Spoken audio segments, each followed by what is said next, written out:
எப்பா இந்த கல்யாணத்தில் என்னத்தை கொடுத்துருக்காங்கன்னு பார்ப்போம். இது ஸ்வீட்டு. ஐயோ மறுபடியும் முறுக்கா. இந்த முறுக்கை வச்சு என்ன பண்ணுறது? சிறுசுங்க முறுக்கு எங்கேயாவது தின்னுமா? பெருசுகளுக்கு பல்லு கிடையாது. வேற என்னத்தான் தான் பண்ணுறது இந்த முறுக்கை வச்சுன்னே புரியல.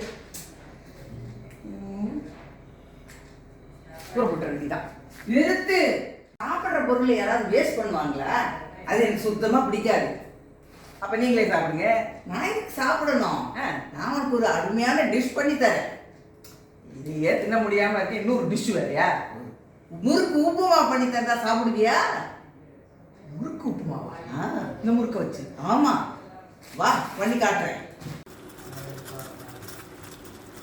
இப்படி பொடி பொடியாக கொஞ்சம் பொடிச்சு அந்த சூடான வெந்நீரில் போடணும். இது வந்து நல்லா சாஃப்டாக எடுத்து ஒரு நான் எல்லாத்தையும் பொடியாக்கி இந்த மாதிரி பண்ணி வச்சுருக்கேன். ஒரு 4 முட்டை எண்ணெய் விட்டுக்கோங்க. கொஞ்சம் கடுகு, 1 ஸ்பூன் கடுகு,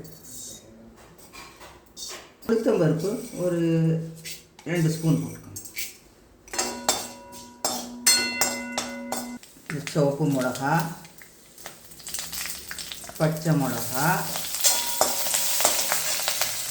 இஞ்சி, கருவேப்பிலை எல்லாத்தையும் போட்டு கொஞ்சம் வதக்கலாம். முந்திரி பருப்பையும் போட்டுடலாம். முந்திரி பருப்பையும் போட்டுடலாம். சரி, அதோட கொஞ்சம் பெருங்காயம். ஆஹா, நல்ல மனம். நல்ல ஒரு மாதிரி வதங்கினோடனே முறுக்கு மாவை எடுத்து போடணும்.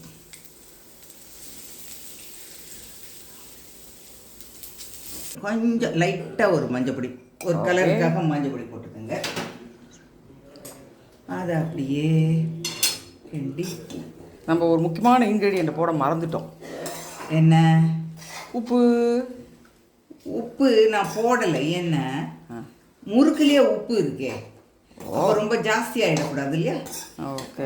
ஸோ சரியாக இருக்கும் நான் நினைக்கிறேன். அதோட உப்பே போரும் இதுக்கு. இது ரொம்ப வேகணும்னு வெயிட் பண்ண வேண்டாம். ஏன்னா இது நல்ல வெந்த முறுக்கத்தானே நம்ம பொடி பண்ணியிருக்கோம். கொஞ்சம் அந்த ஆவி பறக்கிற மாதிரி ஆனாலே போரும், அதை நிப்பாட்டிடலாம். Coconut for taste. நல்ல கோகனட்டை அப்படியே தூவி கொஞ்சம் கொத்தமல்லியும் போட்டு சேர்த்து கிண்டினா ஒரு நல்ல லுக்கு இருக்கும்.